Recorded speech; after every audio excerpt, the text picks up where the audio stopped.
So I saw this a good while back. It's a bit of an older video here, but we got a hero hey video. Apparently, Hasan Piker, Hasanabi, Hamas Pickles, whichever you prefer, tried to own gamers, which is very funny, especially when you take into consideration the retarded take he had on Pragmata. But let's just get straight into it, baby. I'm ready to make fun of Hasan. King of LARPers. I love Hasan videos. It's very easy to do a Hasan video, man. Response to just easy to dunk on this retard. Yes, IGN also experts in the gaming industry. Totally not a bunch of corrupt journalists not with Igan. horrible reputations. But let's take a look at what Hasan and IGN are saying here. So, oh boy. IGN says EA CEO got an $8 million raise thanks to how well Battlefield 6 performed. Good for him. He deserves it. 4 months after the devs responsible for making the game got laid off. Hasan says, "This is what's destroying gaming, quote unquote, by the way. Sure, buddy. Not woke, DEI, or whatever the neckbeard streamers and slop tubers want you to believe." Sure, buddy. And it's like, dude, gamers have been criticizing EA for what, like around a decade or so? Yeah, but like EA has been getting dunked on for how long? EA has been getting fucking dunked on for years. Like, what are we talking about? Like, oh yeah, this ain't nobody glazing EA. is what's destroying gaming. You guys don't know what you're talking about. Actually, we've been talking about that for much longer than Hasan has. But guess what? Yep. There's multiple things going on here, Hasan. We can talk about greedy, corrupt executives at EA, sure. But we could also talk about the DI slop in games like Concord, Railguard, SSK the JL. We can make a whole giant list. But let's talk about a more recent example right now, unfolding right now. Literally, look at Halo. A once iconic franchise a lot of people enjoyed. I never got into the Halo stuff. The Halo situation is an absolute shit show. it, thankfully. I'm really glad about that because look what it's become. Granted, I know the pain in a different way because I used to like BioWare and I used to like Bethesda, and look what's become of those companies. Ugh. But thinking of Halo, it's no coincidence that the more Halo... You know, sometimes I'm glad I'm not a... You know, I think the only companies that I've ever really been like a big fan of and cared for are like SNK and Capcom. And, you know, both companies are pretty all right, you know. I like SNK more than I like Capcom because, you know, SNK has a lot of classics that I love. A lot of really good fighting games like The Last Blade, absolute tier, KOF, Sam Show, is so good. Metal Slug, so good. I fucking love Metal Slug. Metal Slug is so... Metal Slug 3 is the best Metal Slug. I don't care what nobody says. Metal Slug 3 is fucking tier.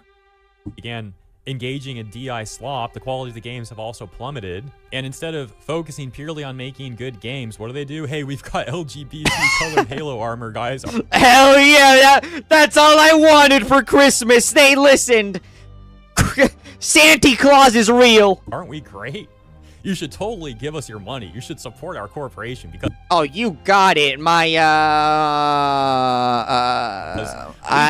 swiping my credit card right now. Shockingly, some people actually eat that right up. They just unquestionably consume the slop. Like, wait, LGBT rainbow armor? Oh, sold. Yes. Like, dude, get some thinking skills, please. You're being used like a freaking tool. Another somewhat recent example. Look at Bungie and everything that's gone down recently with Marathon and Destiny. But these guys, months ago, I think it was February 2026, they're bragging about how guys, we have George Floyd-inspired hair textures in our games that we're working on. This is... Oh, well, that's just great. I'm so glad. I've always wanted Saint Floyd in my video games. Groundbreaking research. Now we're playing with power, Nintendo power. Meanwhile, Destiny players are like begging for dev support. What do they get? Nah, we got Marathon. Get fucked, retards! And our George Floyd hair research to focus on. Hell yeah. We don't need you guys anymore.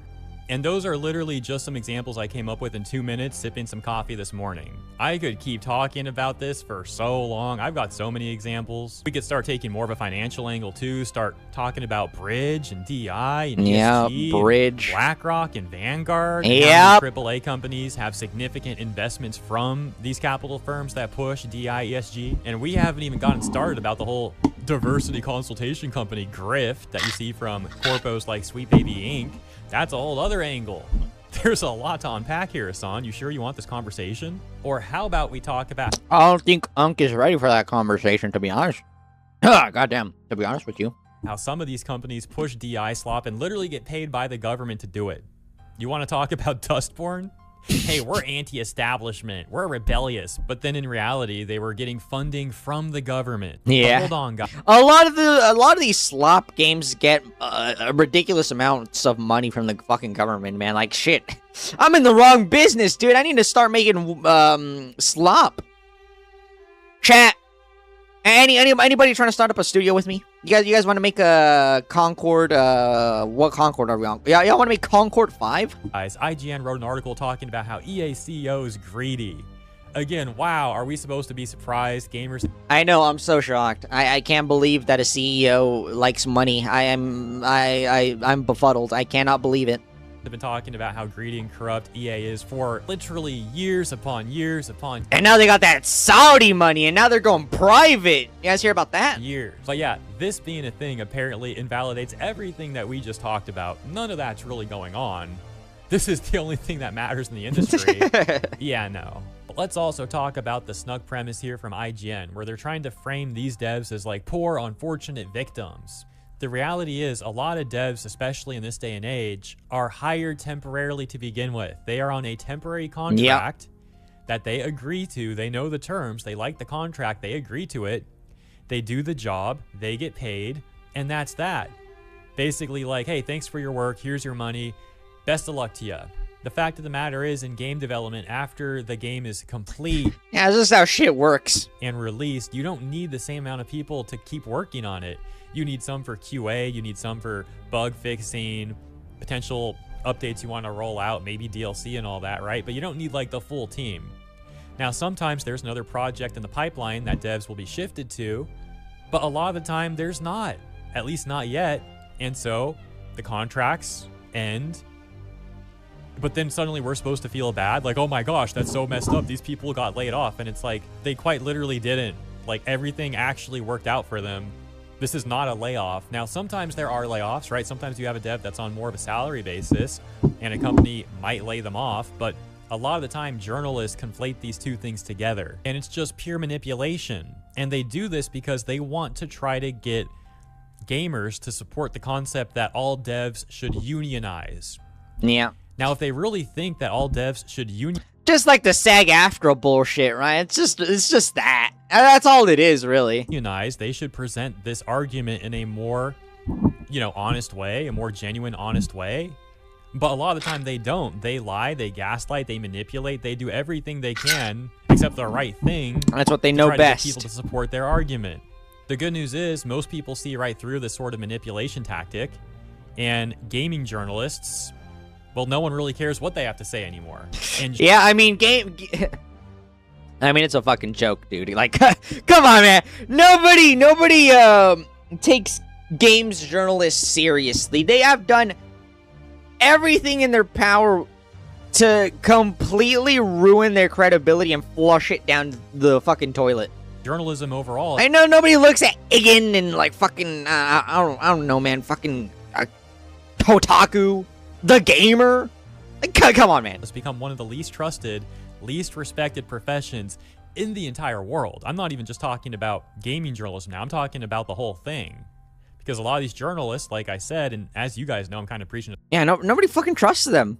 the choir here. They've been lying to everyone about so many topics for years upon years upon years. I keep going back to that, but hey, it fits. And the last thing, for argument's sake, let's say now we're actually talking about a legitimate layoff. Let's say a dev was on salary and they ended up getting laid off.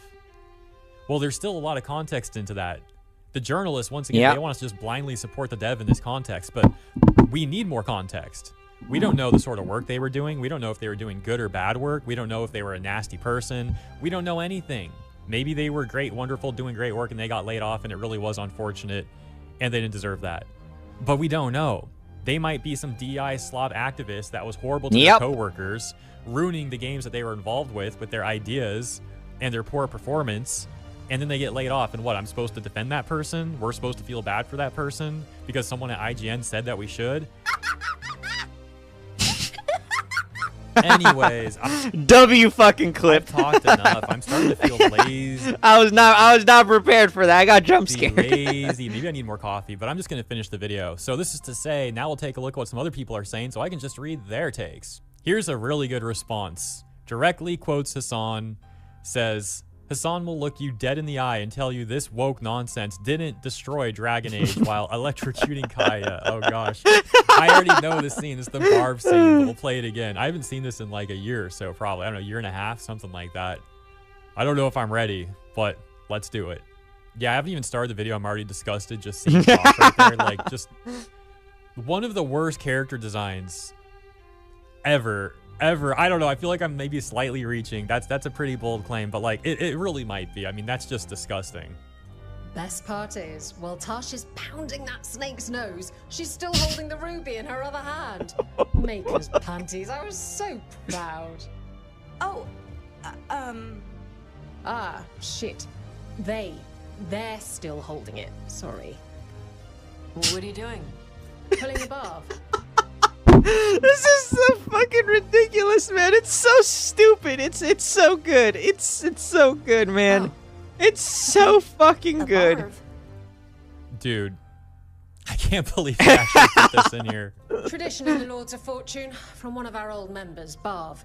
Good guy, but like most of us, his plans went sideways a lot. Yeah, okay, we know. She does push-ups to apologize for misgendering Tosh, calling Tosh she instead of they.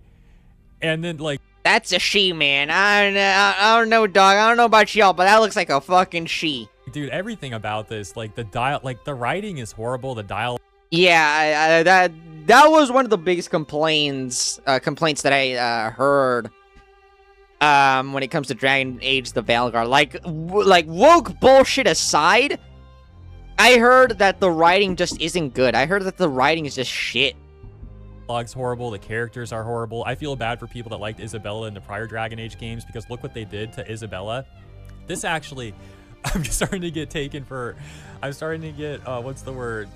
I was supposed to be lazy and not comment that much, but this is reminding me of another video I wanted to make separately, like an actual just commentary video about why DI Slav activists are such bad writers. But yeah, like I said, I do want to make Because they can't create anything, they can only destroy and a colonize. separate video about that sometime. I've had this idea in mind for a while now. Why do you think they never, like, whenever they make an original game, it always flops miserably?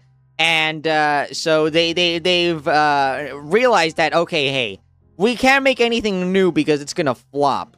Why don't we just take an already existing loved IP and desecrate it with our woke agenda bullshit?